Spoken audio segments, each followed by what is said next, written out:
2025 চাওঁতে চাওঁতে বছৰটো শেষ হ'বলৈ মাজত মাথো কেইটামান দিন। মই জানো এই বছৰ বয়স এইবোৰ মাথো এটা সংখ্যা, কিন্তু কিয় নাজানো শেষৰ সময়খিনিত আহি আহি কিবা এটা যেন বৰকৈ হেৰাই যোৱাৰ অনুভৱ হয়। এই বছৰটোত ভবাবোৰতকৈ নভবাবোৰ অলপ বেছি হ'ল, কিছুমান ভাল আৰু কিছুমান বেয়া।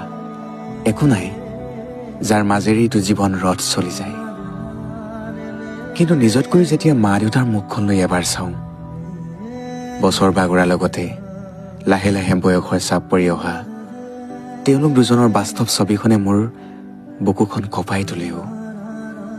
মোৰ সুখতেই সুখী হ'ব বিচৰা মা দেউতাৰ দুচকুত মই দেখা হেঁপাহখিনিক পূৰ কৰিবলৈ চেষ্টাটো মই কৰিছোঁ, অথচ সফল হ'ব পৰা নাই।